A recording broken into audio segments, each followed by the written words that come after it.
surely I turn myself to thee, O Allah, being upright, to him who has originated the heavens and the earth, and I am not from among the polytheists. Surely my prayers, my sacrifice, my life, and my death are all for Allah, the Lord of the worlds. No associate has he, in this am I commanded, for I am of those who submit. O Allah, thou art the King, there is no God but thee. Thou art my Lord, and I am thy servant. I have been greatly unjust to myself, and I do confess my faults. So grant me protection against all my faults, for none grants protection against faults but thee. And guide me unto the best of morals, for none guides to the best of morals but thee. And turn away from me the evil and the indecent morals, for none can turn away the evil and the indecent morals but thee. O Allah, make the Honorable Louis Farrakhan successful, and we, the true followers of the Honorable Louis Farrakhan, successful, as thou did make as thou did make the most honorable Elijah Muhammad and the true followers of the most honorable Elijah Muhammad successful, for surely thou art praised and magnified. And O Allah, bless the Honorable Louis Farrakhan, and bless we, the true followers of the Honorable Louis Farrakhan, as thou did bless the most honorable Elijah Muhammad and the true followers of the most honorable Elijah Muhammad. For surely in the world only thou art praiseworthy and magnified in our midst. Ameen. Brothers and sisters, the Honorable Louis Farrakhan, let us bring him on.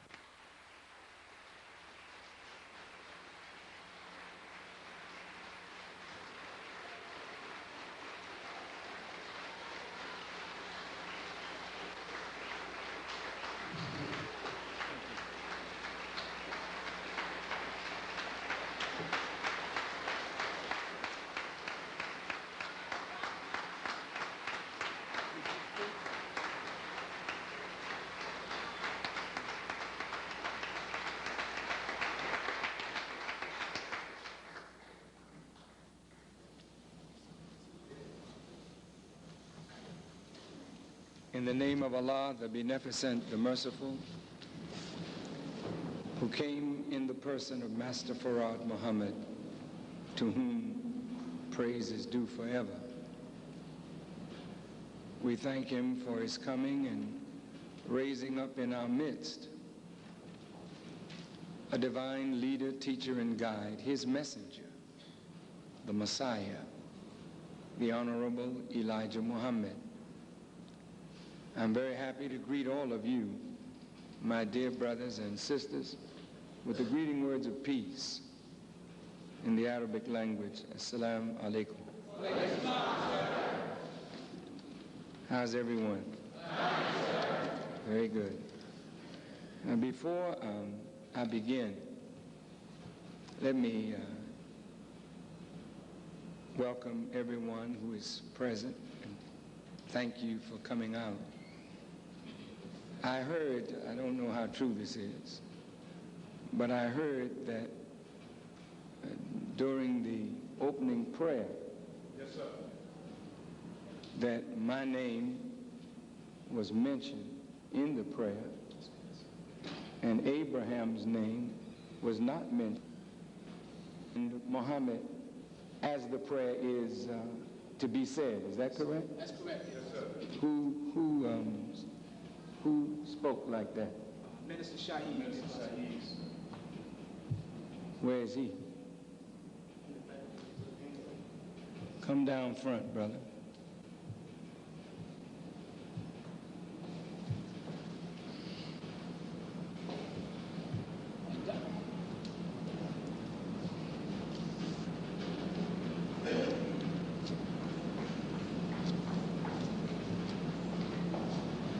Brother, did you do that?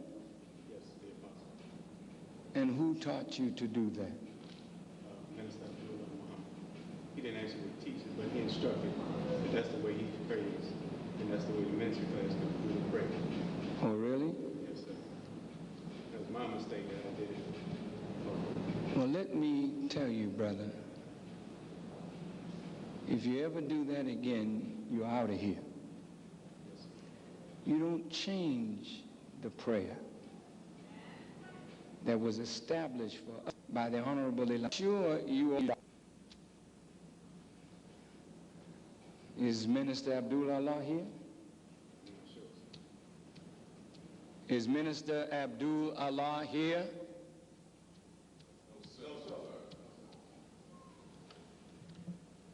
Well, he's not at the ministry class anymore.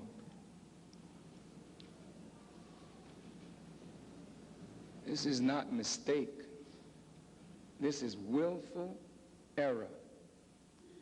And this is why I tell you, brothers and sisters, when the good man goes, that's why all the people go to hell, because they want to innovate. Do you understand what I'm saying? Yes, sir. Now, all the good that you said don't amount to nothing. You changed the prayer. That prayer was established for us by Master Farad Muhammad. Who are you or Abdullah or any minister to take Abraham out of a prayer? That's, you know, I'm so angry now, brother. You must be helping my subject tonight. But if this is an embarrassment to you, you know, I look at it as hypocrisy. Because you're sowing a seed in the hearts and minds of a lot of these weak-minded ones out here, that Farrakhan is changing the prayer. You see? I know that's not your intention, but the end result, you know, of that is the same. You know, I didn't intend to kill the man, but he's dead. You got to pay for your unintentional error. I don't want you on the rostrum for a while, brother. No, and next time you got anything to change, you better check with me. The prayer to all of you who are in this audience goes like this. O Allah, bless Muhammad and his followers as thou didst bless Abraham and his followers. Why should Abraham's name be mentioned? Because Abraham is the basis of our work. How are you going to prove the people to be the people of God except you prove it by the prophecy laid down by Abraham in both the Bible and Holy Quran? When you dismiss Abraham from the prophecy, you dismiss the foundation upon which Elijah Muhammad stands.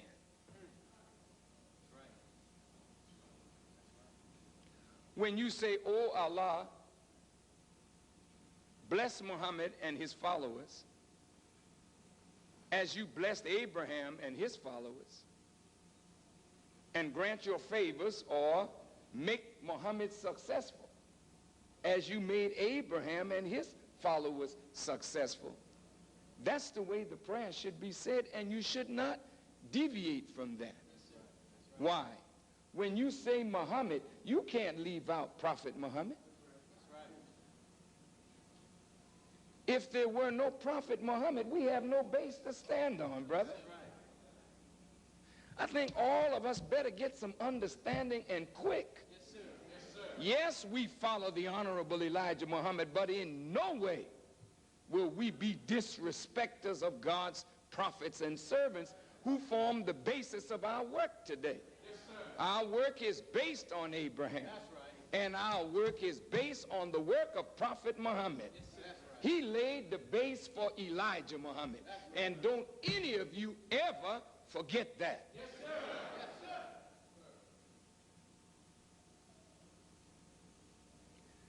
When Master Farad Muhammad was here, he gave the Honorable Elijah Muhammad 104 books to study. Most of those books were found in the Congressional Library in Washington, D.C. He said the best book that he was given to study was what?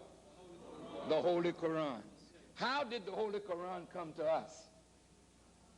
Through who? Then how are you going to negate that man and say you're a Muslim?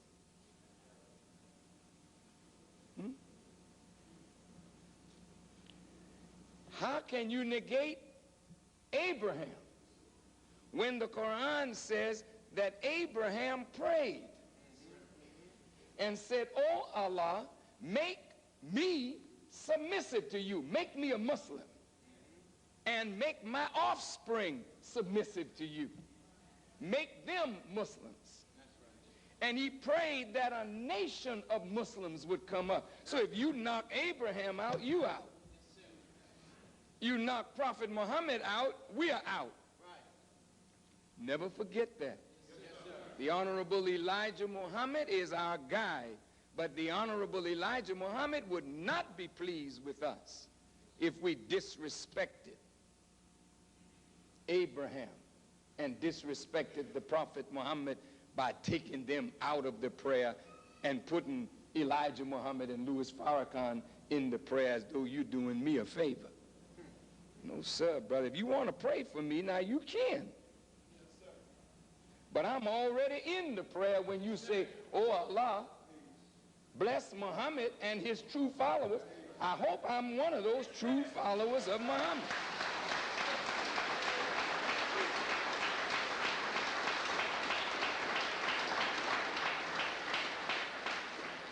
Now I have to correct my brother in the public because he made his mistake in the public. If he had said it in private, I could have corrected him in private. But since he made his error in the public, he has to take this weight. So for a time until I say so, you and Abdullah will have to wait to speak again from this rostrum. Thank you. Dismiss. Yes, sir. Now let me get to my work. Well, that's part of it too. A fool despises correction.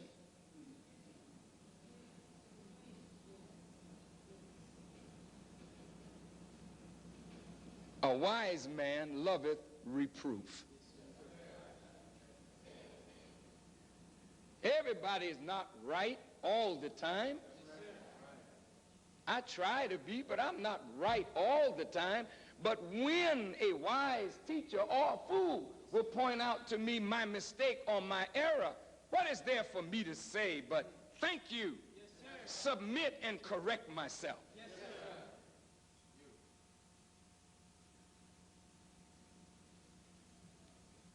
Some of us can't take correction. Correction is, now thank you, we think correction is like punishment, you know. Oh man, oh, he corrected me. Brother said thank you, didn't he? Yes, sir. Well, you should thank somebody for correcting you. He won't make that mistake again. Not that one. If he makes one, it'll be a new one, but it won't be that one. Now, you may not like me for doing that, but when you come to this house, this is a house of correction. And don't tell me as a people that we don't need correction.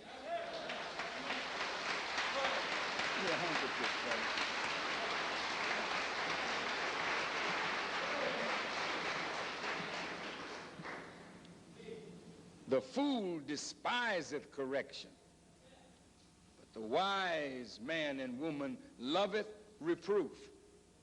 Because when you reprove and rebuke someone who is in error, you give them a chance to get it right.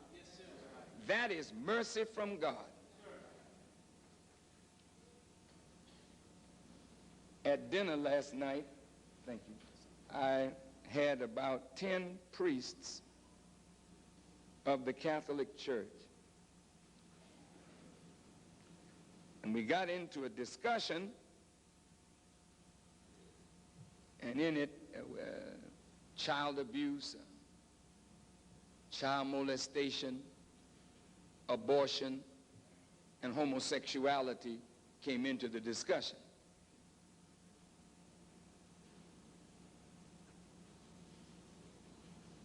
Now, none of us in this room are free of sin. starting from up here all the way down. The Bible and Holy Quran teach us that we have all fallen what? Short of the glory of God. The Holy Quran says if Allah were to punish us for our sins, not one soul would be left alive on the earth. Now that's telling us a lot, isn't it? Yes, sir. Now I don't care how holy we think the Pope is, he's a soul. And the Quran says not one soul. Well, water's flowing, you know, down the Mississippi.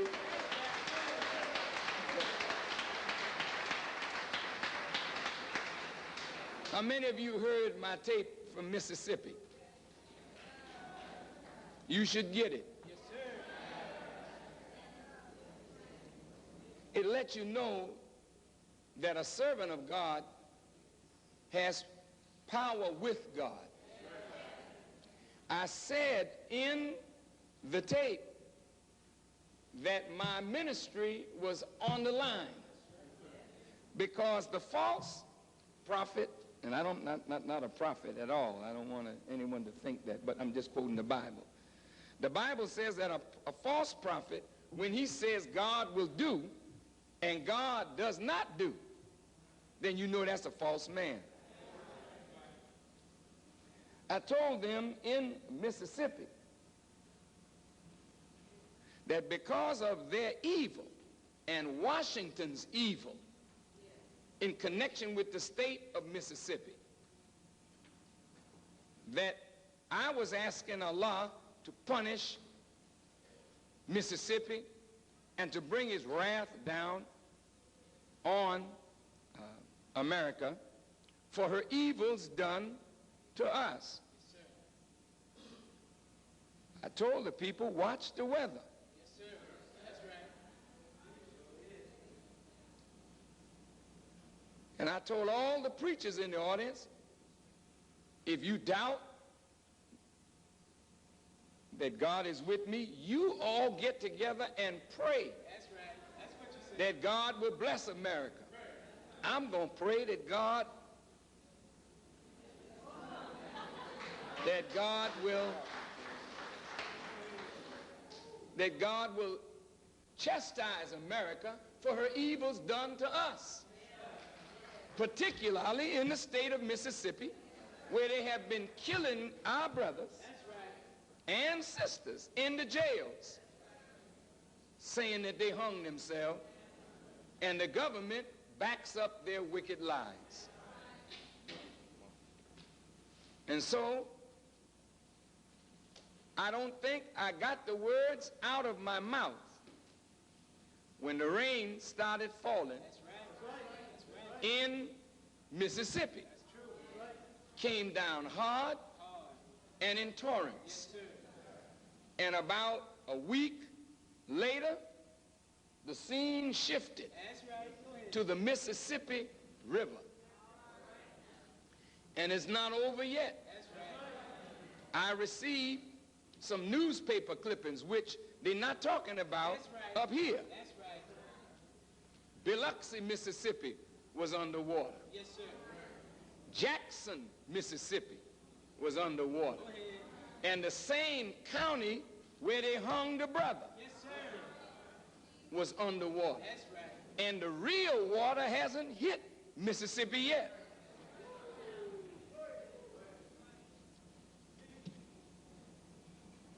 I'm tired, brothers and sisters. And so if I can use that which God gave to Moses and Aaron, that he has given to the Honorable Elijah Muhammad and myself to use as a weapon against the enemy, I think I ought to do it now. You don't have to stand up, sit down. Because some of you may get wiped out.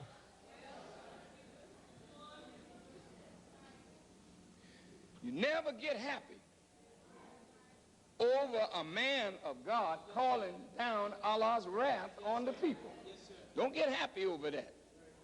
Because many of your own folk who have not heard or are so rebellious, they may get caught in the wrath of God. But it's time now that America and you understand that there is a God and he's real and he has come for you and he wants white folk to let you go or he'll kill them. And if you don't want to go, then he got something for you too. So the rains are coming. They built up the levees. And the levees broke, several of them. They say the water don't have no place to go, but it's flowing south. That means it's headed for Mississippi.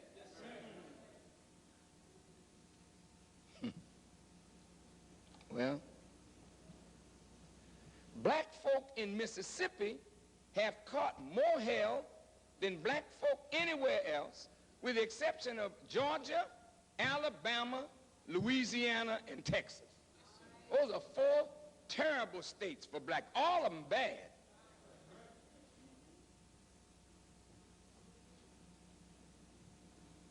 But when you become so fearful of the enemy that you won't even stand up against him to protect yourself and your family, then you need a whipping from God too. You don't even give God a chance to show you he's with you by your and my faithlessness or cowardice, retreating and backing up when God wants you to go forward so he could show the world that he's with you. Yes, sir. And with me and with us. Yes, sir. So tonight, I'm sorry that this happened, but when I heard it, I couldn't let that go. Could not let that go. And those of you who are hurt because I corrected the brother, and you better check out your heart. You sound like a fool that despises correction.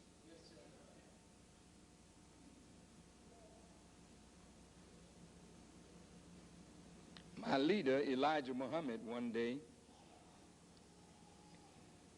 Nixon had just fallen from power, and I had a press conference in New York, and the whole world press had gathered at Mosque number 7.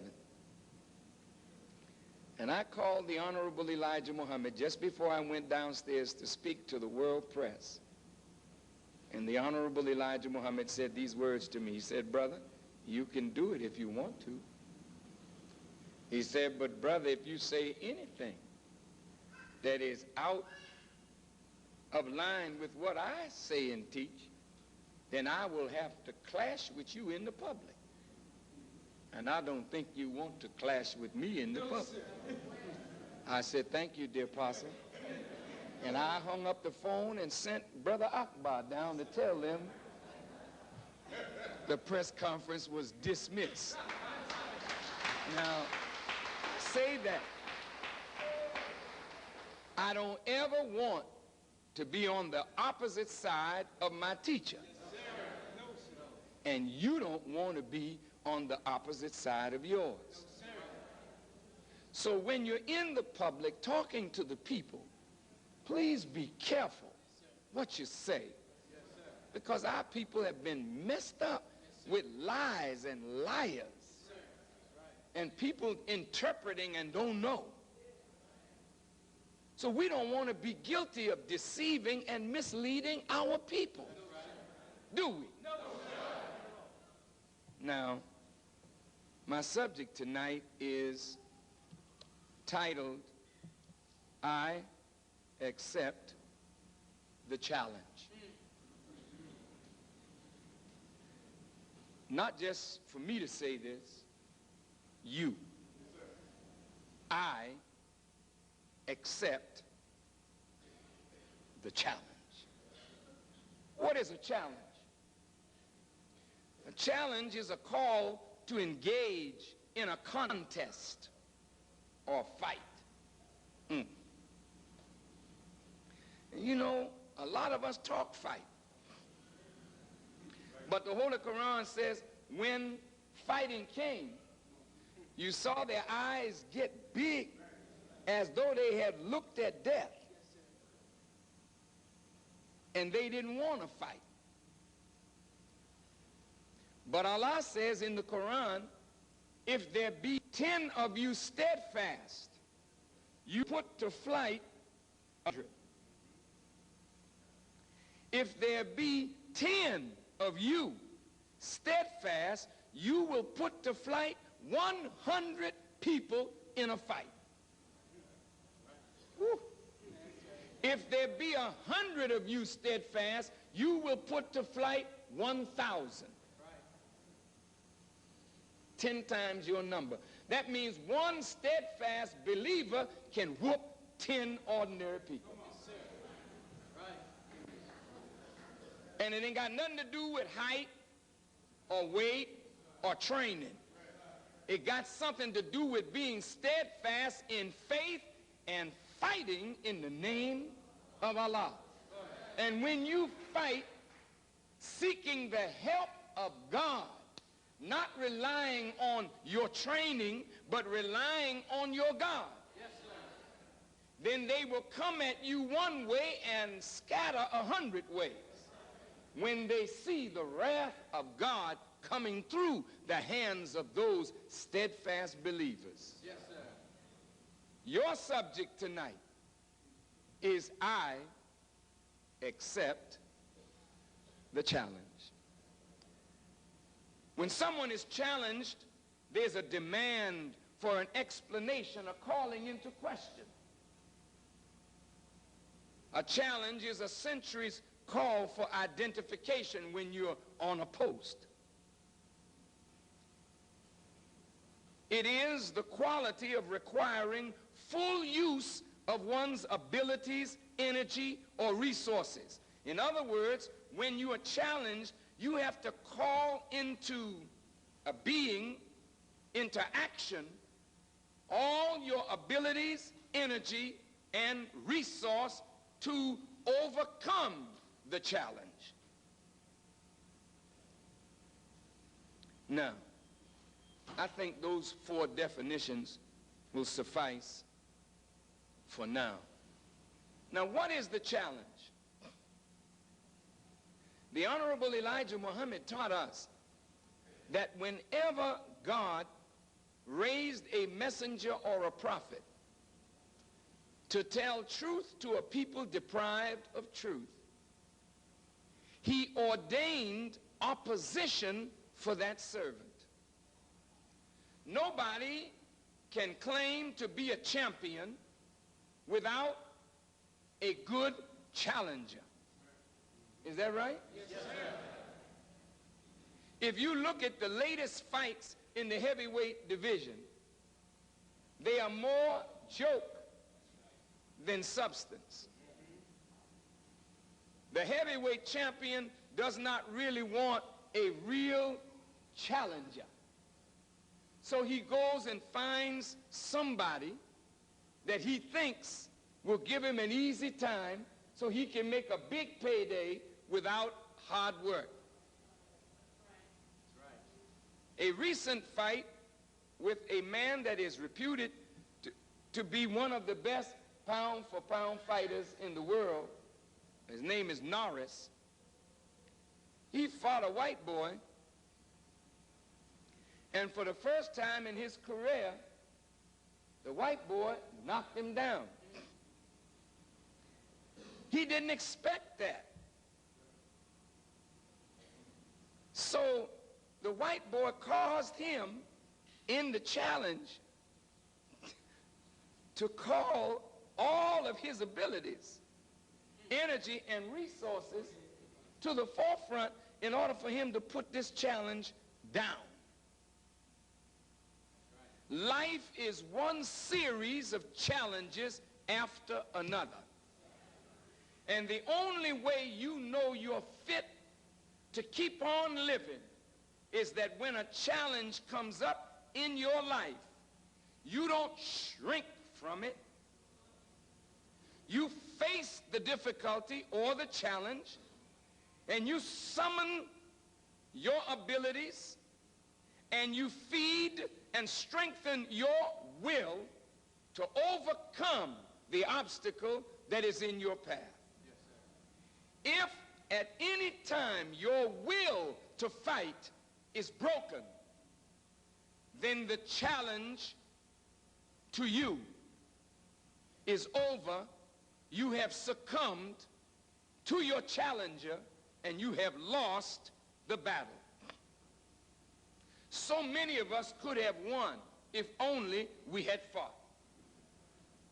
So many of us, after we cowed down and backed out of some struggle, we looked at it later and said, you know something? If I had just stood up, it would have been a little different. The Bible says, resist the devil, and he will flee from you. So when the enemy approaches, if you don't have the will to resist, you are already overcome. Is that right? Yes, sir. Now, I say that to say that the greater the good coming from the truth, the greater the challenge from the opponents. The greater the good coming from the truth, the greater the challenge from the opponents. Now, if you know where we are in history, we are at the time of the end of white world supremacy. It may not look like it, but their world is based on a lie, and therefore when truth comes, falsehood vanishes. So the truth now must be in the head and the heart of those willing to accept the challenge to go forward with truth until the opposition to truth is finally and ultimately vanquished or destroyed. Well, who is the opponent? Naturally, if you're going to fight somebody, you want to know who is the opponent. In a physical boxing match, you send out your scout, and your scout will go into the training area of your opponent to check him out to see his weaknesses and strengths. Or we'll look at his fight films to see where he's weak, where he's strong. Why? Because if you know your enemy's weakness, then your job is to capitalize on your enemy's weakness. Why does the enemy send agents in among us? He wants to determine what? Your weakness. Where are you weak? Because that's where the enemy is going to strike. Whether it's on a personal level or a national level, the enemy can only come in where you are weak. So words are used by the enemy to probe you to see where you're weak. Because wherever you are weak, conversation will bring it out. So the enemy is in here, posing as an MGT,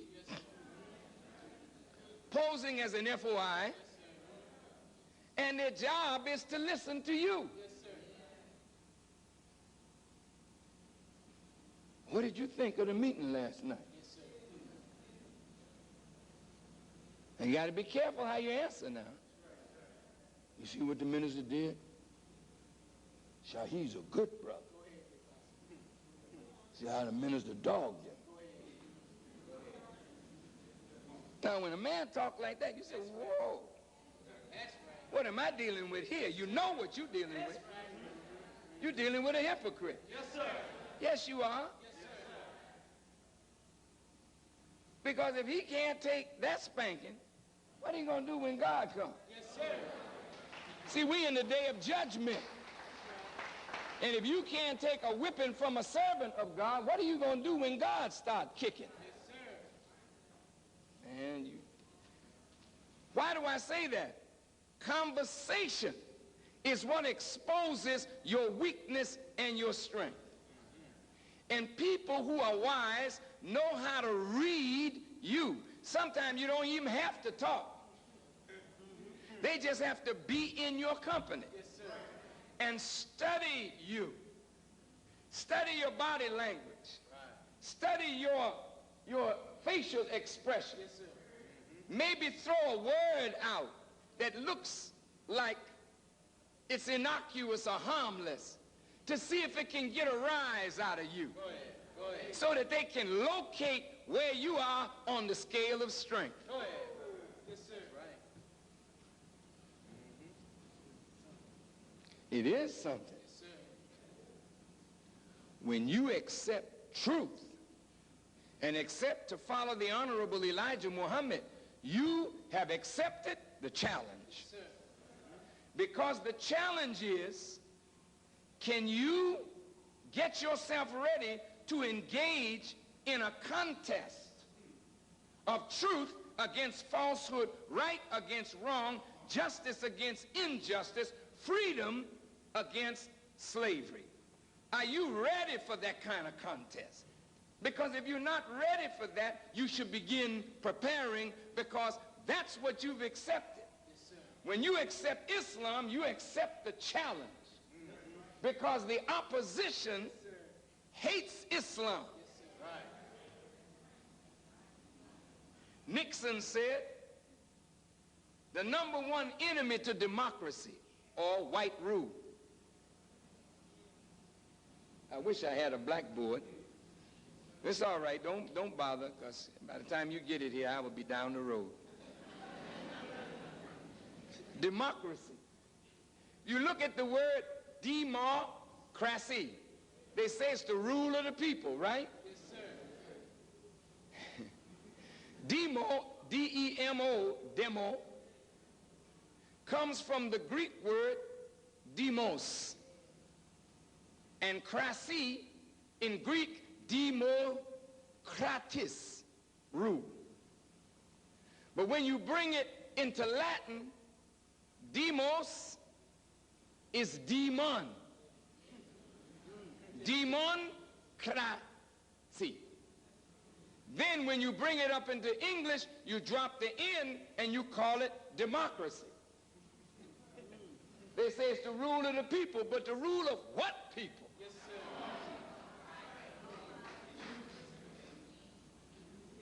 It's devil rule. That's what it means. Yes, sir. Yes, sir. Devil rule. Okay. Now we straight? Yes, sir. Yes, sir. Every time the white man talk about democracy, he talking about himself. Yes, sir. He ain't talking about nothing fair for you. That's right. When he tell them in Africa, set up democracy, he's saying, set up my way of rule. Yes, sir. So you bow down to me.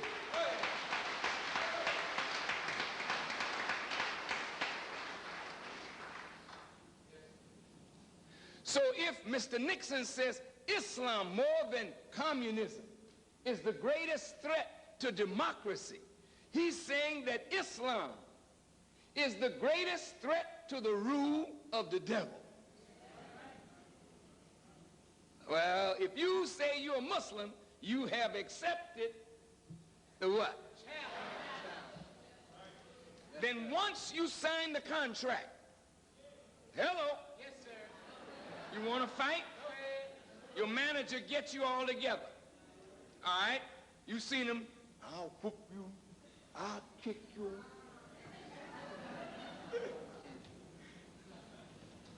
But they only do that after they sign on the dotted line. That's right. Then they set the date for the big contest. And from that day to the day of the big contest, you got to hunker down and get serious about preparing for the struggle. Yes, sir. That's right. Your subject, your subject, your subject, your subject. I accept the challenge. Well, who's the champion? Right now it's white folks. Yes, sir. Now, you know two things can't occupy the same space at the same time. If the white man is ruling, black man is down. Right, right. But if you accept Islam, you accept the power that is going to raise you to eminence in the world. So as you are raised, you're going to come to start clashing with the powers that are already ruling. Right, right. On 47th Street, 63rd Street, Drexel Boulevard, Cottage Grove, wherever you live, ain't no challenge there. That's lightweight stuff. You don't bring white folk out to the fight until you get to a certain level, then you see them coming out of the woodwork after you. And when you bring them out, that means you have arrived to a certain level, and now the challenge is on. They got to do you in, or you do them in. Now look at this. Maybe you don't realize this, brothers and sisters.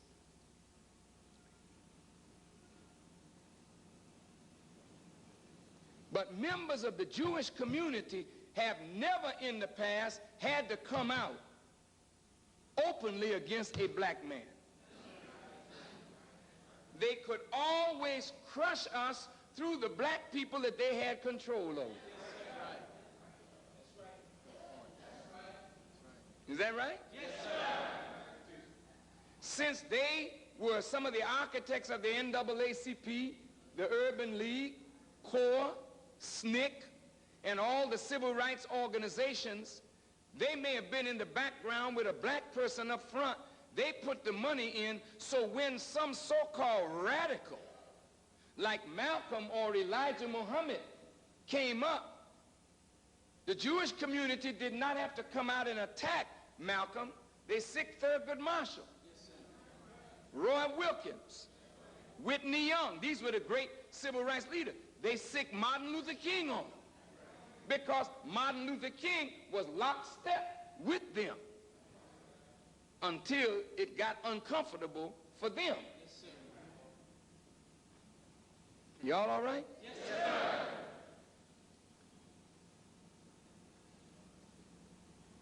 In your life,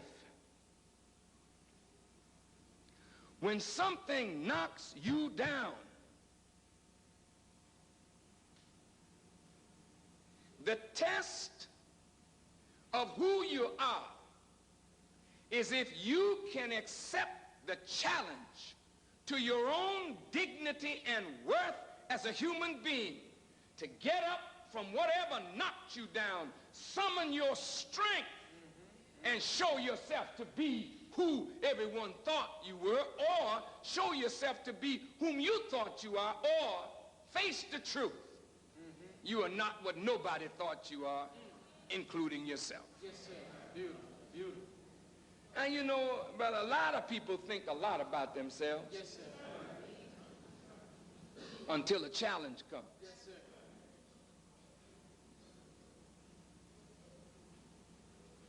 I saw a man enter the ring the other day. He was talking. This man ain't gonna last. He ain't gonna do nothing.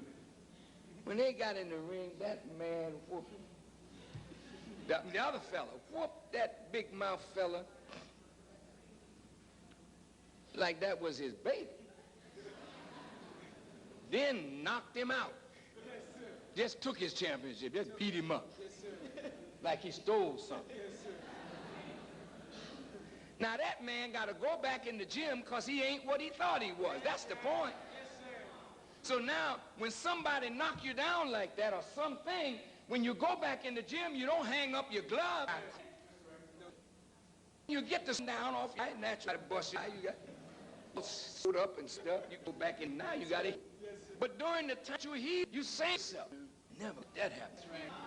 I ain't gonna let, I'm going in this. And then you start working out.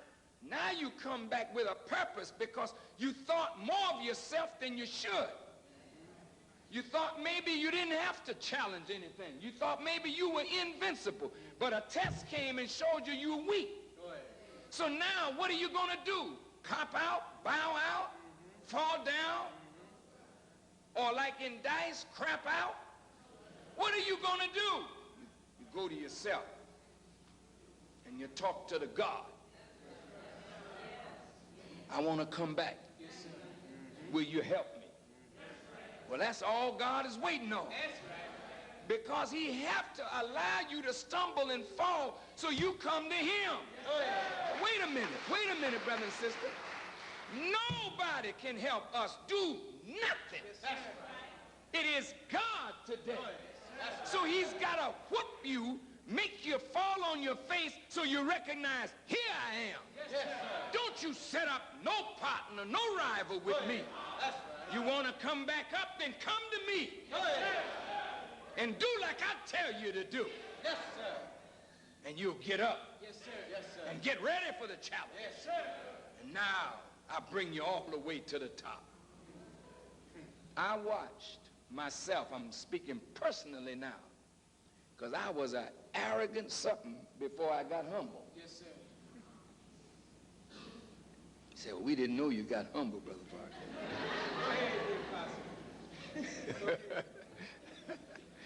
Brother Farrakhan is very humble. Yes, sir. That's right. If I wasn't, there'd be a whole lot of dead bodies in the cemetery.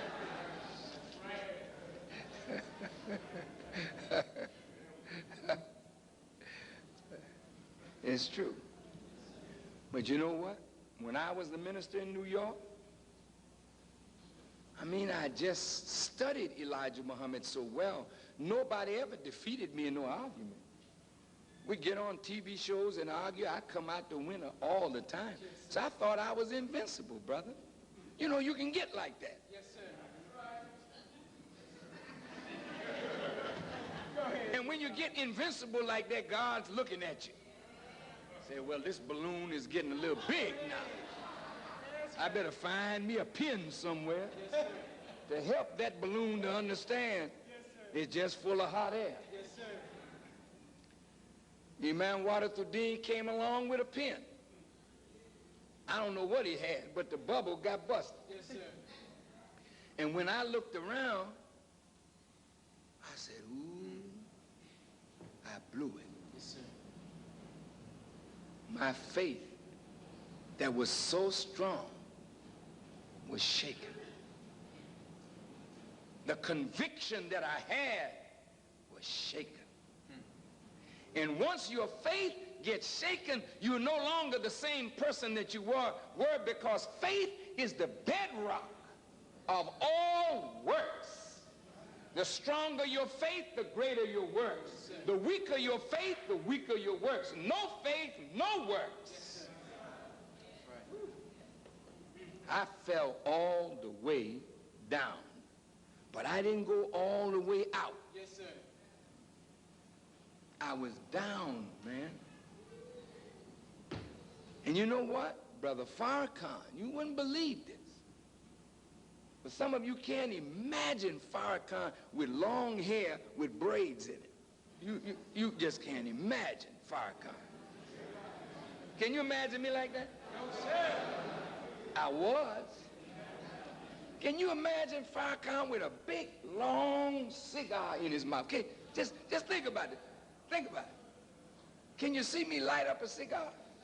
No, sir. Can you imagine Farrakhan getting on a plane, sitting in first class, ordering all the drinks that they could bring? You can't even imagine that from Farrakhan. You know what? Hell, I couldn't imagine it for myself. But you know what? When you fall, you fall. When you stumble and fall, you do things that you never thought you would ever do. So don't nobody in here that think you're strong enough to keep yourself from falling. Everybody can fall. Yes, sir.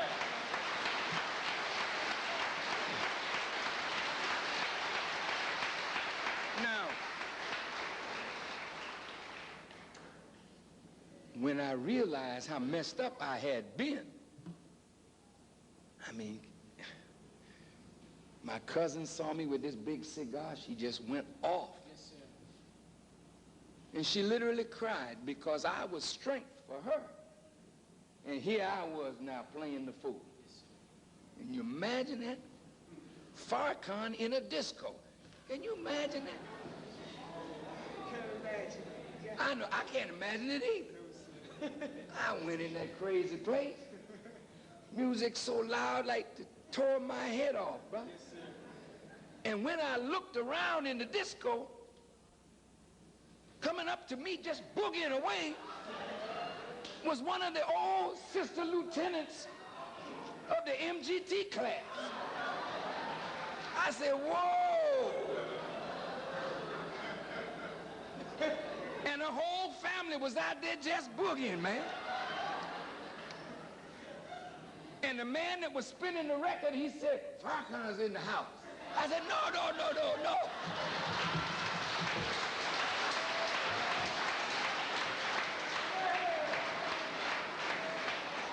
And he wanted to put the light on me.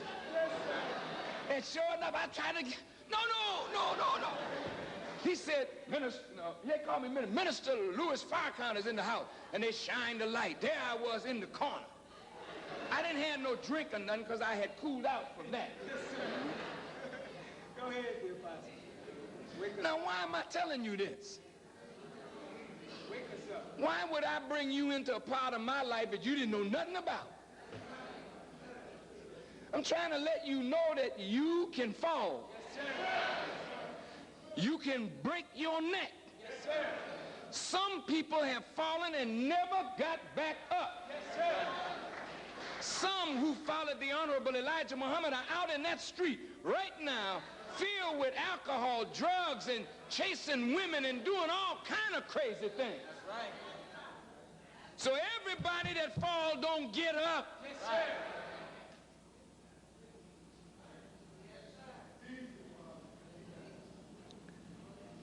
But a brother came to me. In my heart, I saw Elijah Muhammad being written out of history, and I loved that man. I said, I can't let this happen. I got to stand up. Now look at what's happening to me. I have to develop the will to stand again. The desire is there, but desire has to feed the will. And if the will gets strong, I will stand. And when you stand, it's like a baby. You stand, you know, and the baby trying to walk, hit a few steps and bam. Because the legs got to get strong under you. That's the way it is with prophets. That's the way it is with messengers. When God first sends them, they go out to do what God wants, but they're a little weak, they're a little tentative, they're a little fearful. But as God's arm begins to show to them, Yes, sir. Yes. they get strong, not in themselves, they get strong in God. Yes, sir. Man, if you think that you are strong, you're going to be knocked completely out of this. That's right. But if you can draw your strength from God, Yes, sir. then you got an eternal source of strength. This is why the white man can't deal with Farrakhan. Yes, sir. Right. He can't deal with me because he cannot calculate my source of strength. Yes, sir. Yes, sir. Do you understand?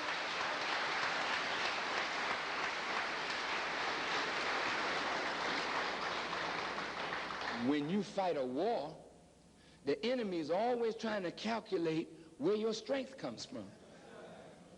And if your strength comes from this oil, this coal, this steel mill, he knocks that out. But if your strength comes from God, how you going to find God to knock your source out? That's right. And that's why God, man, Allah, God, is your source. Yes, sir. And when you're knocked down, you cannot come back up except you get the help of God. I was down, man, nearly out. White folk rejoicing, the nation of Islam gone. And they were happy that we had taken this strange course, and they knew they would never have to contend with us again. And they wrote in a book, I can't remember what book it was, it said that the FBI did not calculate on Louis Farrakhan. Now I'm going to talk a little about myself, Yes, sir. not in a boastful way, because believe me, brothers and sisters, I can't boast in self. I got to boast in God, but God has made me an example for you. I'm telling you that you can do whatever you want to do.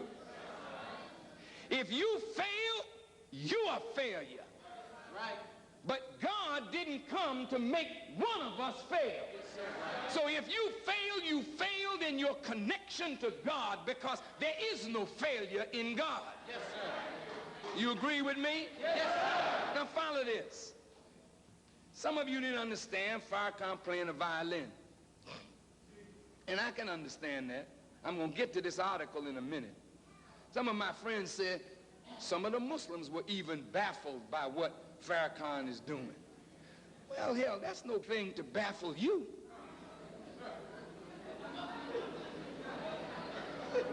No, I'm not putting you down. Do you think you and I can understand everything that God is doing? No, sir. Some things that God does baffles all of us. But that's the test of what? Your faith.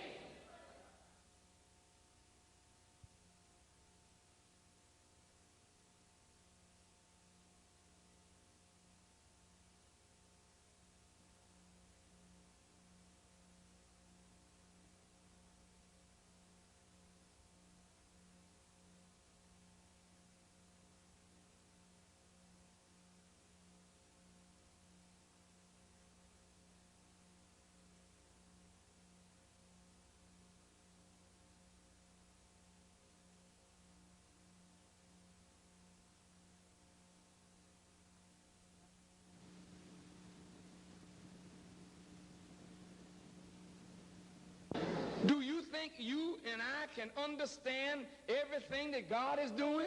No, sir. Some things that God does baffles all of us. But that's the test of what? Your faith. Look in the Quran how that Moses was following the wise men.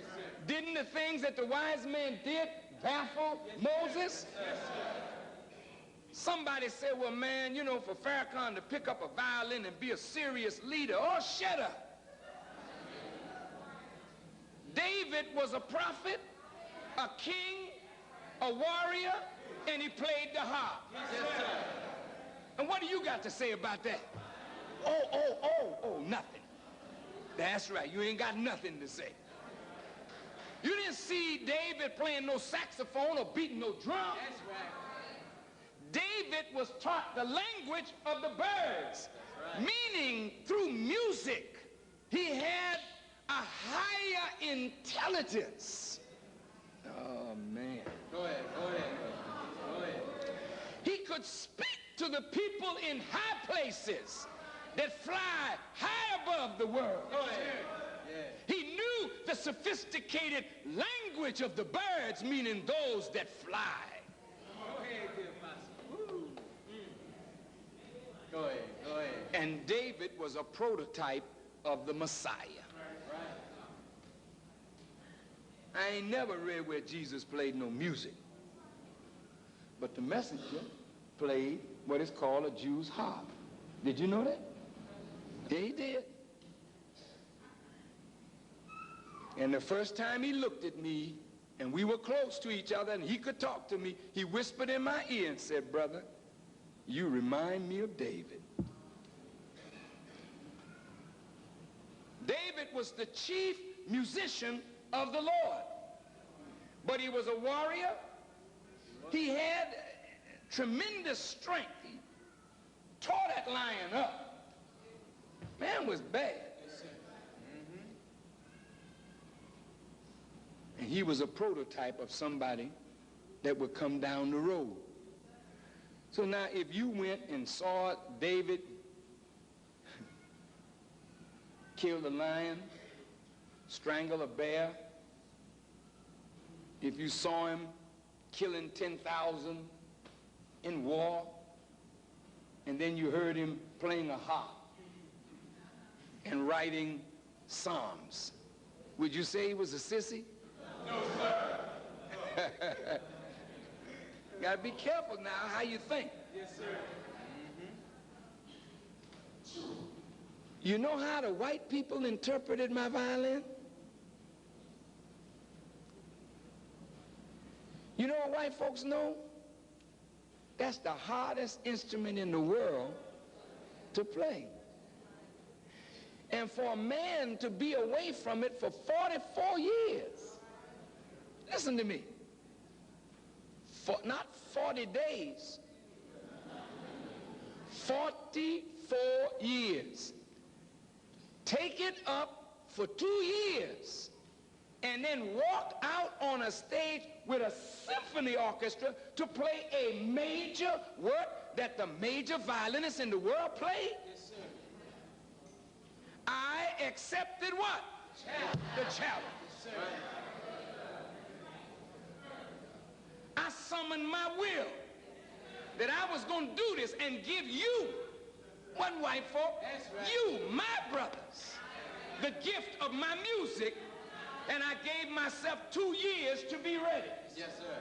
You weren't there when I woke up 1 and 2 and 3 in the morning, yes, sir, and worked for 20 hours out of a day, yes, a few hours in the morning with the violin, then physical training, then study. You weren't there. But I did it for 2 years. Why? Because I accepted a challenge. Right. And all the time that I was working with that violin, see, God had another plan. My plan was to give you some music for my birthday.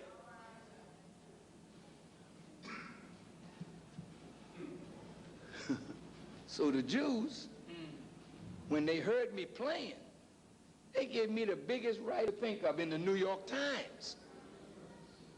It went all over the world. They're shocked. You know what the writer said? When we heard him play, we knew that he was a man that could do anything that he wanted to do. Yes, sir. Do you know what he was saying? For that man to do what he did on that stage tonight, this was in Winston-Salem, he said the man can do anything. Why can I do anything? It ain't because of me. Yes, sir. But it's because when I accept a challenge, I prepare to my enemy. Do you understand that? Yes, sir. And I have never lost no kind of contest because, wait a minute, when I accept the challenge, I do not, in my whole acceptance, intend to punk out. That's right. What about you? Yes, sir. Some say, I want to play the piano. You play 6 months. Aha. And you switch, you get a violin. I'll play the violin. Ah. So you say, I want to paint. Then you stop painting. Ah. Pretty soon you don't know what you can do. Yes, sir. Because when things start going rough for you, you punk out. You give up. You never accepted a challenge. All of you want something given to you on a silver platter. You do not want to struggle to achieve greatness. And I'm telling you, there ain't no greatness coming from God except you accept the challenge and struggle against opposition to overcome everything that's in your path until you reach your goal. I'm seeing all of that. I'm coming right back now to when I accepted the challenge to rebuild the nation of Islam. Yes, sir. I admit my knees were a little weak, but I accepted the challenge. I knew they would want to kill me, but I couldn't let fear of the loss of my life stop me from lifting up the name of the Honorable Elijah Muhammad. I accepted a challenge. My desire was to lift him up, and that desire fed my will. My hair was long. I got a picture of me in my living room on Damon with no socks on, long hair, needing a shave, looking bummy, but I had accepted the challenge. And after a day, after a week, after a month, I began to clean up My house that was out of order came into order the moment I came back to the Honorable Elijah Muhammad. Yes, my diet changed. I demanded now that I get the food that the Honorable Elijah Muhammad said that we should eat and how to eat to live. No more quick potatoes. And this green frozen spinach laying on no plate for me. Give me the real thing, the bean soup. How to eat to live. Yes, sir. And all of a sudden, we began. It took time, it took years. But here we are. I accepted what? A challenge. And you accepted the challenge with me. Some that started with me are not with me today. Some that started with Castro are not with Castro today. Some that started with Gaddafi and Mao Zedong, when they went on that revolutionary path, they don't all stick. Because the race is not to the swift, but it's to those who accept the challenge and never lose sight of the goal that they accept to attain. And so, my brothers and sisters, here we are today in Mosque Mariam. The nation is up. It's not where it was, but it's on its way.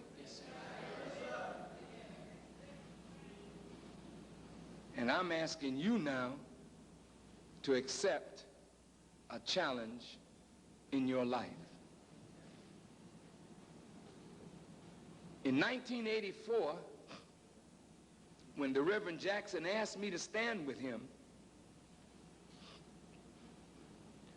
when that man decided he wanted to be president over Pharaoh's house, that was serious. Yes, sir. Now, you don't know how white folks looked at Jesse Jackson. Or maybe you do know. They hated the fact that a black man who was serious was challenging them to be the head of their house. Brothers, I don't care what you say about Jesse. That one act that Jesse did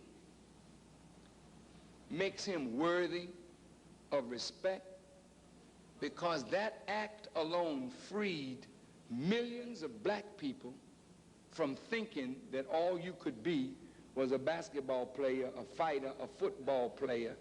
But now, watching Jesse whoop senators in debate, you knew that you could be a thinker and you could outthink those who rule the world. That means now, through Jesse, you could grow to see yourself as a new ruler and accept the challenge to grow to challenge the old ruler of the old world. I'm almost finished. Because Jesse was gonna change the balance in the black community of feeling toward Palestine and Israel. For the first time, I saw members of the Jewish community come out to attack Reverend Jackson. If you recall, just a few years before that, when Andrew Young was the ambassador for the United States to the United Nations, he met with a Palestinian, and the place was bugged. So they reported that he had done this, and Carter had to fire him, and blacks and Jews were in a struggle. You remember that? Now, why am I saying this? What is my point?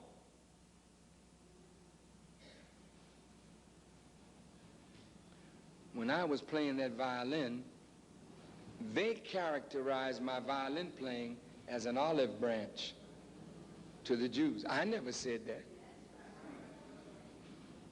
But since they said it, I said, well, that's not bad. If they accept that, then maybe we can sit down and talk.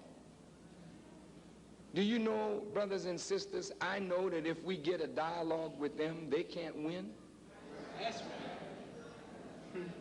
And do you know that they know that too? And do you know that that's why they do not want a dialogue with me? That's right. If I tell you that I will apologize if you show me I'm wrong, if you believe that truth is on your side, wouldn't you accept that challenge? Yes, sir. And show me I was wrong and force me to apologize to the whole world? But every time we talk dialogue, they run. You don't know why, do you? Do you have any idea why they don't want to do that?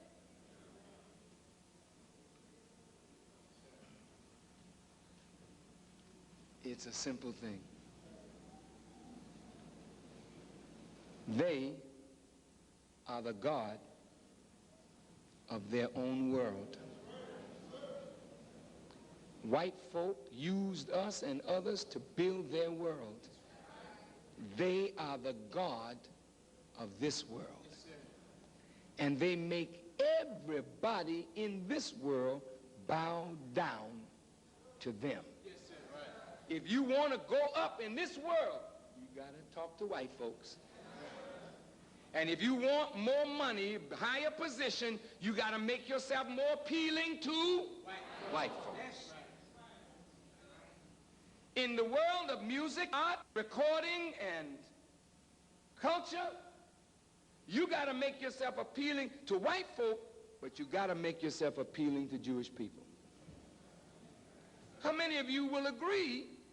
I mean, you don't have to agree if you don't know. How many of you here are in the entertainment field? Would you raise your hand?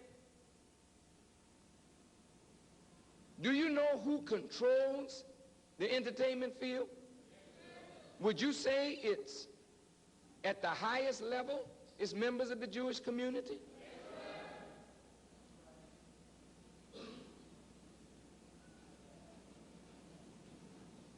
Who is Daryl Zanuck?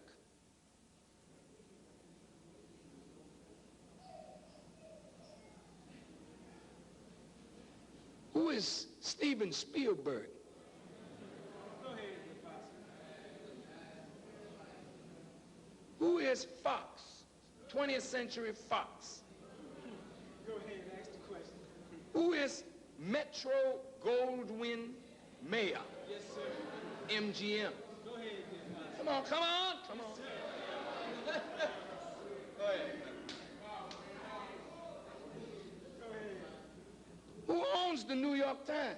Yes, sir. Jews on. Washington Post. If they don't own, they got influence. Powerful influence. This is not anti-Semitism. This is a fact.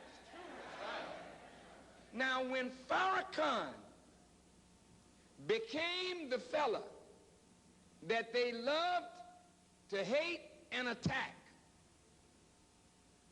they called on black mayors, black preachers, black politicians, black educators, black bankers, black professionals to do what? Denounce Farrakhan. Why would you call on somebody that you didn't have control over? I got letters that Jewish people sent to Mayor Marion Barry when I went to Washington on a Monday night and over 10,000 people came out to hear Farrakhan. The Jews told Mayor Barry, denounce him. Mayor Barry never even heard the speech. He came out and denounced me. When I was in Los Angeles, Mayor Tom Bradley denounced me. Reverend Benjamin Hooker of the NAACP denounced me. Jesse Jackson denounced me. You name the ones that are up there and getting money from that community, every one of them felt threatened. In fact, they met me one night at Father George Clement's house. Preachers and somebody representing Mayor Washington. And they were telling me to cool it. And these are priests and preachers. I can't tell you my language that night. I was the most undignified minister.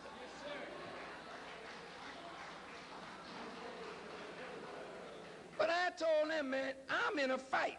Yes, sir. You gonna tell me to cool it as though I started the fight?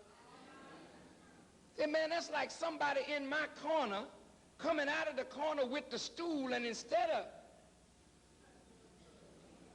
helping me to sit down and get a rest, he started beating me with the stool. I told him, I'll not only kick theirs, but I'll kick yours if you get in my way. Now, why couldn't they cool me down? Because I had accepted the challenge.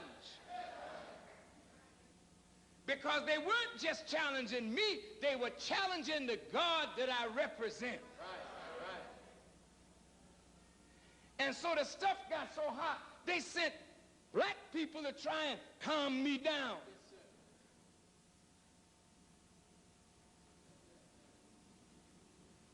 So recently they said, well, Farrakhan has softened. And you're right. You're right.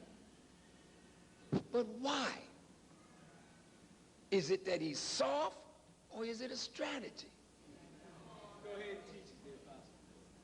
What does the Bible say? What does the Quran say? It directs the man as he's going to Pharaoh. Speak a gentle word to Pharaoh. Perhaps he may mind. The book is out now. Torchlight for America.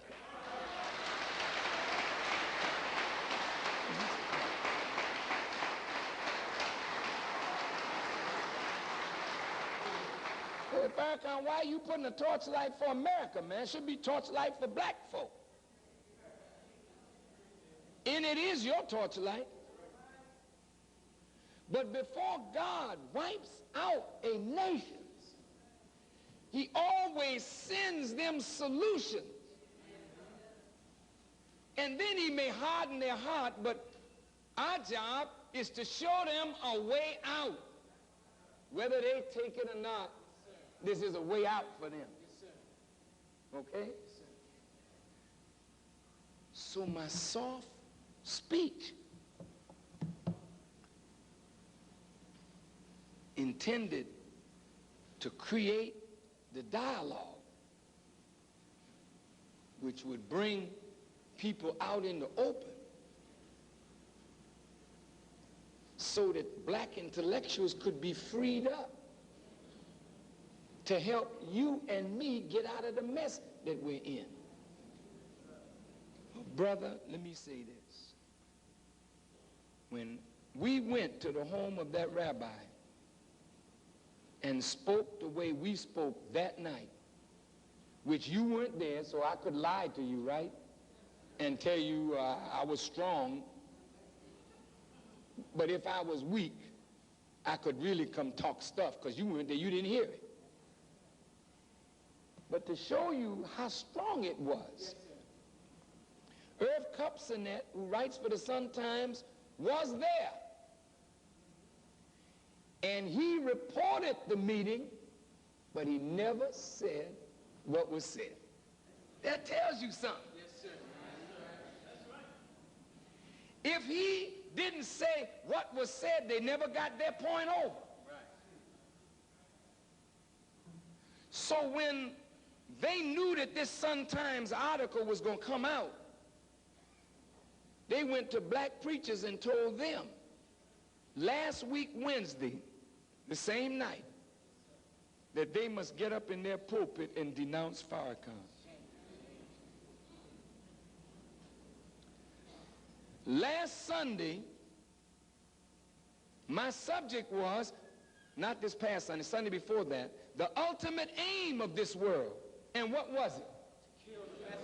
To kill the messenger of God. That was on Sunday, and on Monday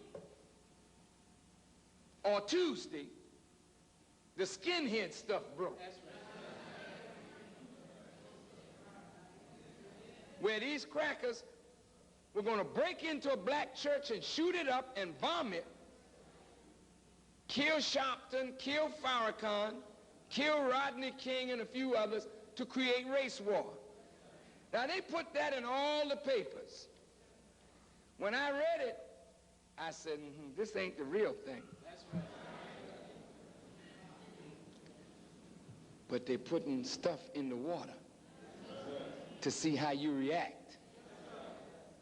Skinhead's gonna kill Farrakhan. What are you saying? Now they listened to all the talk shows after that. They listened to phone conversations. They heard what was going on in private sets.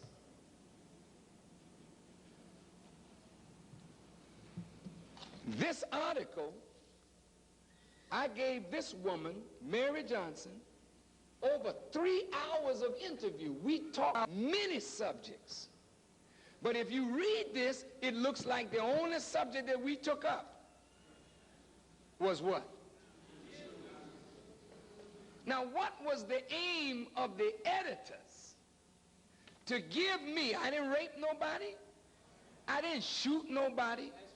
I didn't jump off a high rise and land on my feet. And they gave me a headline. Front page. And on Saturday, from what I understand, I was out of town, they had my picture on the banner of it, of the front page, saying that there'll be an interview. It was supposed to be 4 pages long. They cut it to 2. And they cut the heart out of an interview that they knew would solidify Farrakhan and the nationalist community, because the nationalists really seem not to understand where their brother is going. When this woman came to me talking about Lou Palmer, how many of you know Lou Palmer? Lou Palmer is one of the finest black men you'll ever get a chance to meet in this life. Lou Palmer has fought for black people all his life. He's a wonderful brother. But when they told Lou, according to the paper,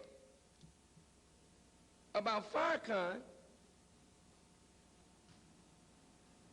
Lou seemed puzzled himself by the moves that Farrakhan is making. And he said, yeah, I talked to some of the Muslims and they're baffled.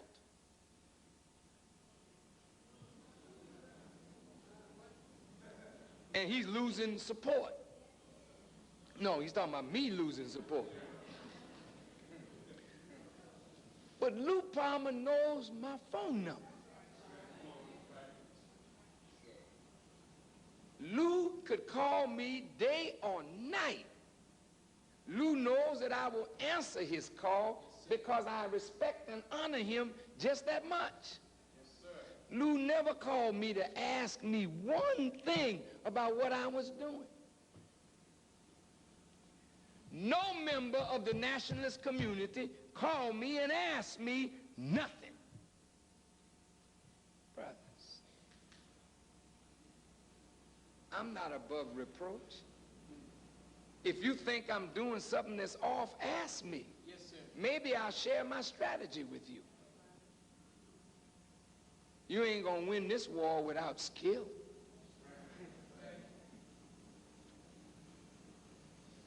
But look at the headline that they put. 5 words. I will never bow down. No, don't applaud. Think. Why did they put that in a headline? You gotta think, man, because they accepted a challenge. That's right. Farrakhan, that nigger, says he will never bow down. So that's a headline. That ain't to you, that's to white folk. Now let's make this nigger bow down. Yes, sir. Let's get together and crush that nigger, Yes, sir. and all them Muslims with him and make him bow down. Wake us up. Wake us up. My subject tonight is I accept the challenge.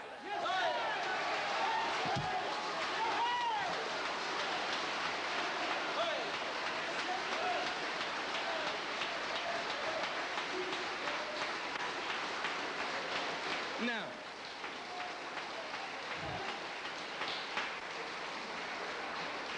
I know these people got power. Yes, sir. The reason they focus on Jews is that they wanted to stir up the whole of the Chicago white community. If it's a loan, call it. Yes, sir. If you can freeze the bank account, freeze it. Yes, sir. Whatever we can do to the Muslims, let's crush them. Yes, sir. I'm saying tonight, come on. But remember, before you come, it ain't us you after. You have just challenged God.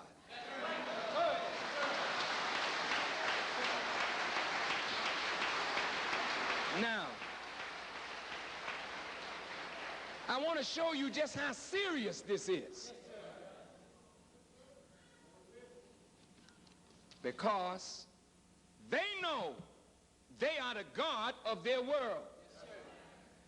The Jews made Henry Ford bow down. They crushed Senator Percy. Anybody that get in their way, they crush them. I'm saying, not this one. Yes, sir. Not this one. Yes, sir. No, not this one. I told them in private, if you come after me, I'll be the winner. Yes, sir. As long as I stand on truth and stand with God, ain't nothing you can do to me.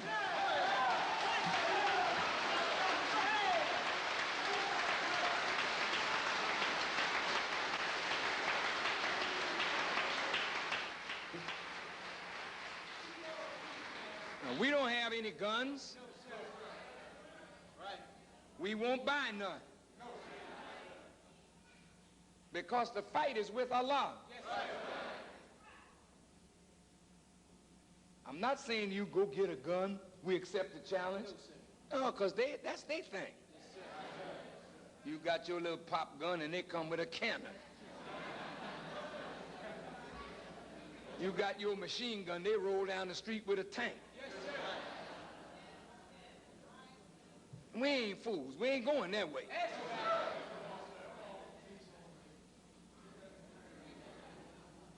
But Muslims, if you are with me, Yes, sir. then you must say, I accept the challenge. Yes, sir. Because if they freeze your bank account, they find any old reason to do that. The Honorable Elijah Muhammad said, as long as the hearts of my people are with me, Yes, sir. I will never write a check and it come back saying insufficient funds. Yes, sir. So they can close the bank down, but they can't close your hearts down. That's what they aim to do. I hope I'm not frightening you. But if I am, then you can leave. Because you ain't ready for no challenge. You can get the hell up out of here. But this ain't for you. Oh, yeah. Oh, yeah. You get the hell out of here. We want to know all the punks now. You can go. Ain't nobody going to say nothing. Just switch right on out of here. Yeah, nobody going to say nothing.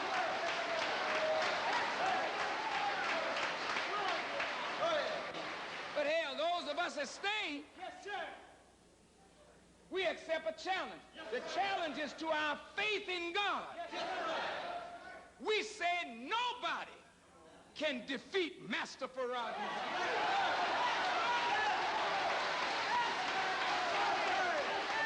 Now, I'm going to make something very clear. My God ain't your God. Unless you accept my God. Go ahead. Because my God is no formless spook that's up in the sky. I have a real, live, living God that has knowledge and wisdom and power over all things. Master Farad Muhammad is who I call on. Now, if you want to call on space, help yourself.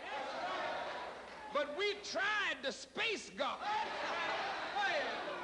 for 400 years and got nothing for that. When I allowed myself to be tricked away from my God, a real God, and accepted space, I went back to drink it and smoke it and party. But when I accepted a real, live God, the God that Elijah Muhammad taught us of, I started coming back to myself. Now Farrakhan is known all over the world, not because of some space cadet God, but because of a real living God. My God is not your God unless you accept your God.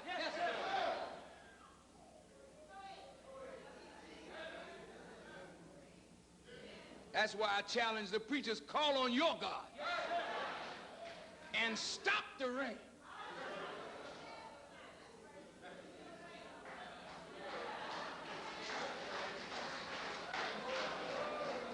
And I'll call on mine to increase the rain. Call on your God to save America. And I'll call on Master Farad Muhammad to destroy her power. You call on your spook God. Tell him deliver you. And I'll call on my real live God to deliver me from the clutches of my vicious enemies. You know why they put this on the front page?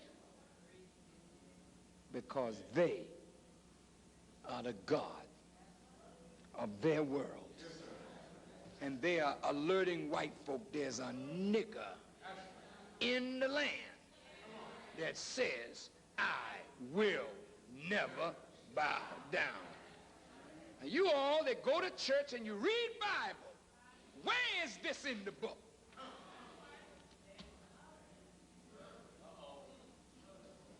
The Hebrew boys,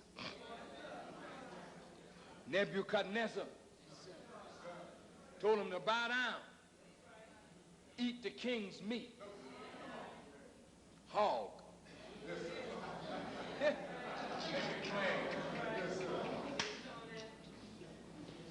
Oh, yeah. I ain't gonna bow down. I said, what?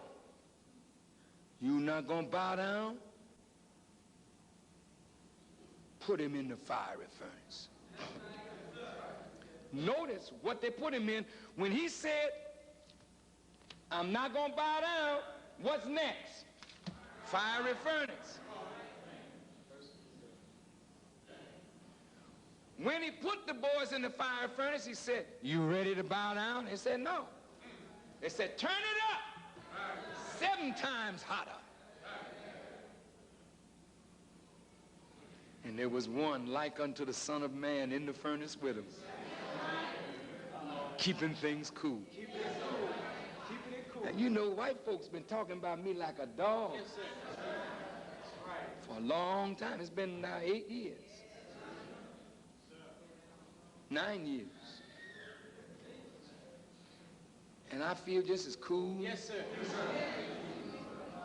Because somebody keeping the flames from me. They try to stop me from eating. Check this out. Everywhere a college would invite me to speak. And colleges got plenty of money. Yes, sir. Mr. Reagan go, he get a fee of $35,000 to $50,000 to shake and say nothing. That's right. That's right. That's right. That's right. That's right. That's right. When Farrakhan go, and the fee is $10,000 or $15,000, they said, "This is awful." The black student unions couldn't use student monies to bring me. So the students had to sell tickets. And there's not a campus that I was on that they didn't fill the auditorium, and the black student union made money from the appearance of Louis Farrakhan. So the Jews couldn't stop me from eating. Well, the book is out. And it might become a bestseller. I don't know. And they won't stop Farrakhan and the Nation of Islam Yes, sir. from eating. I heard Elijah Muhammad say, "You have to go up to heaven to cut off my blessings." That's right. And I don't think Satan can reach heaven. White folk have accepted the challenge. What I said, that I'm not going to bow to you. Say, you expect me to come to you on bended knee. And that's not in Farrakhan. If it is, I ain't seen it. I'm not going to bow down to white folks. Do you think I should? And if I bow down, what will happen to your knees? But if I stand tall, I'll give you some strength to stand tall, and when they look around, it'll be a whole army of us standing tall, accepting the challenge. Now, but listen to this. Y'all all right? What time is it? Oh, it's time. It's time to go. Time to go. What this means is they are summoning their forces to go all out Yes, sir. to destroy Farrakhan. Yes, sir. Okay. If I don't bow down to the God of this world, then I become the God of the next world. Yes, sir. In the name of the God and his Christ who backs me. No, I'm not trying to be smart. I'm just showing you a point. Yes, sir. If this is the champ that says you won't bow down, we'll get in the ring. If I go toe-to-toe with him in the name of God and knock him out, Yes, sir. then bring the rope That's right. and bring the ring and bring the belt. And that's exactly what God promised the prodigal son, who went into a strange land to start whoring after strange gods and fell But a famine arose. And that prodigal son or daughter said, I think I will arise and go to my father. And when that prodigal daughter or that prodigal son made one step toward the father ran toward the prodigal son. And you know, when you mess up, you got to be very remorseful. The prodigal son fell down and said, Father, they got to confess. Yes, sir. I have sinned. And I'm no longer worthy to be called your son. I don't want to be a big shot in the house. Just let me back in. Let me be a servant around the house. Yes, sir. I just don't want to be out here no more. Let me in. Father said, come on, son. And took him back, and the brothers came out looking at this long-lost son. Father told the brother, get the ring.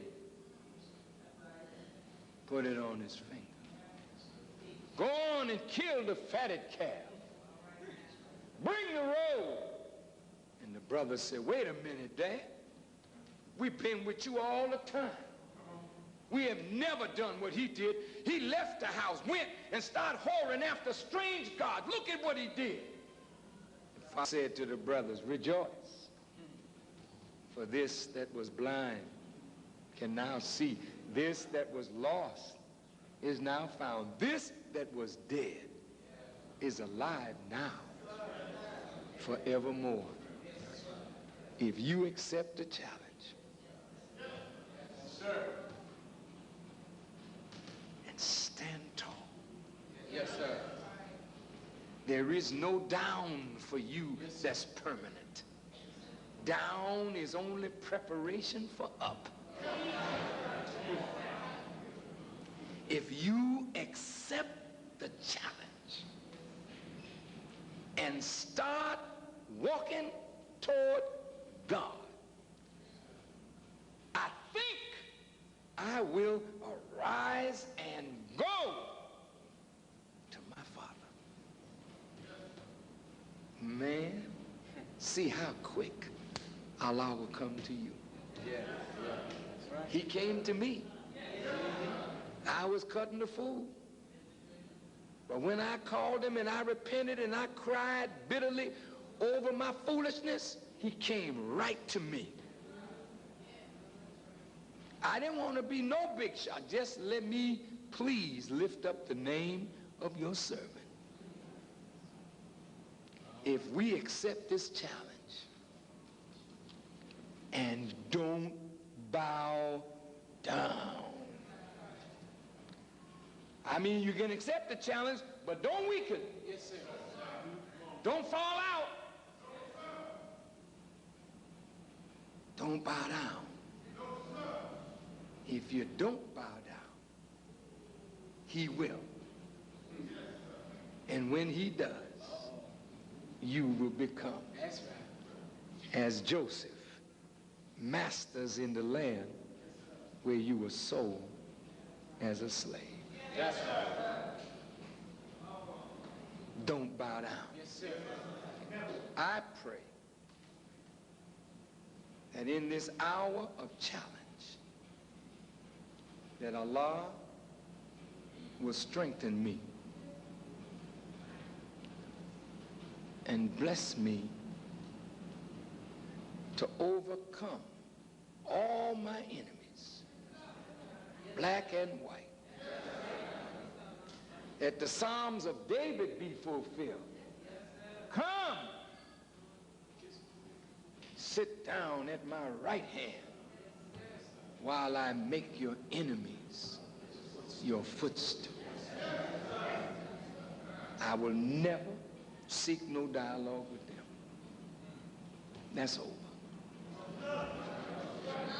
It was strategy, but they don't want no dialogue. They're not going to win. I'm going to go home and sit in the palace of the Honorable Elijah Muhammad they'll come there. I will not go to them. No, no, no. I don't have to. That's right. If Clinton gets beat up enough, he may summon me to come to Washington. I'll go to negotiate the freedom of black people. Yes, sir. Most of you don't really know what to ask for. He give you a little buttered biscuit and a chicken and let you come around the back door of the White House. You forgot all the hell that he put you through. And he give you a white woman. Oh, brother. He give you that white woman, brother. You make cheese.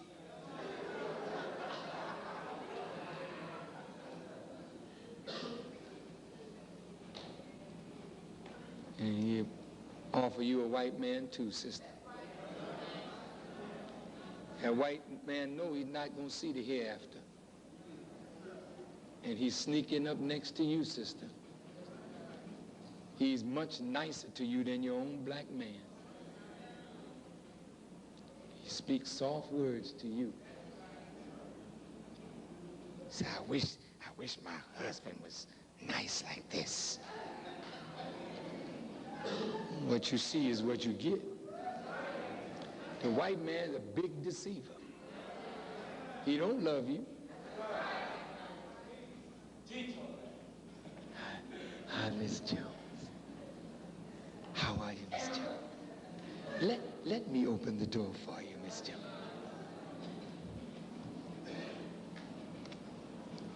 Next thing you know, he's in bed with you.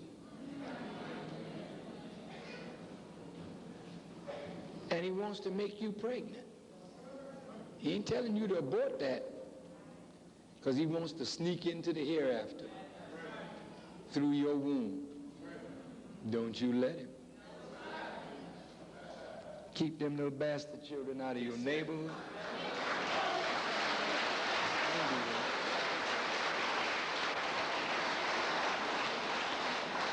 If you're going to have a baby for somebody, have the baby for somebody that look like you. Yes, sir. Now, Farrakhan, you meddling. Stay out of my business. I'm just telling you the game that's being played. Yes, sir. Samson fell for Delilah, brothers. She messed him up. Yes, sir. Don't you let Delilah discover the secret of your strength.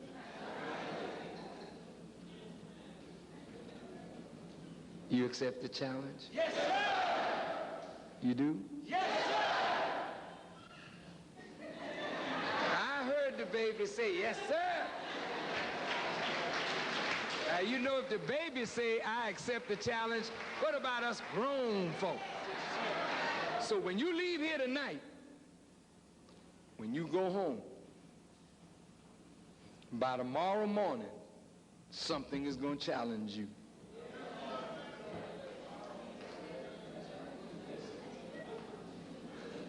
Someone may challenge you. Now, don't accept it tonight and reject the challenge in the morning. I'm not asking you to beat anybody up. I'm just asking you to resist and summon the strength of your being to overcome the challenger to your truth and your way of life. And to all those who stumble, as Farrakhan did, I am telling you that Allah is a God of mercy. And I thank him so much for the mercy that he showed to me that fell so far from where the Honorable Elijah Muhammad had put me. And I never intend to fall again. Never. But if I rely on my strength, I'm lost. Song in the church, just a closer walk with thee. See? This is no joke. This man, some for his us. It's real. You better walk a little bit closer to Allah. Says in that song, I am weak, but thou art strong. Keep me from all wrong. Because you know you can't keep yourself. I can't keep myself. A keeper has to keep us. So why don't you put your life in the keeper's hand? And if you're slipping, and you know you're slipping, slide, and you know you're sliding, jiving, and you know you jiving, get it together. Yes, sir. Because every slip opens the door for Satan to take you and make you bow. So don't bow to little things, don't bow to great things. Don't bow to the cigarette. Don't bow down to the pork chop.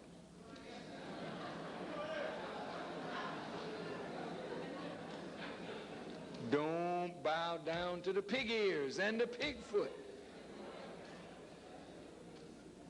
That's an awful, nasty meat. You should give up hog and never eat it. And I loved its taste. But that thing is so full of little worms.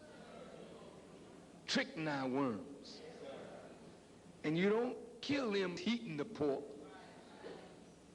That bad boy, you put it in your stomach, them worms come alive and start working their way through your intestines to the spinal cord, going up into the brain. They get in your joints, and before you know it, about all these pains you got, you call it arthritis. Arthur ain't got nothing to do with that. It's that hog. And you go to the doctor with all your high blood pressure, he tell you stop eating that pork. It's not good for you. Don't bow down. Crack cocaine, reefer, Yes, sir. liquor, the white woman, the white man. Don't bow down. Don't bow down. Whatever you want, wait for God to give it. Because when the enemy gives it, there's always a string attached. That's right. Don't bow down. Don't bow down. May Allah bless you.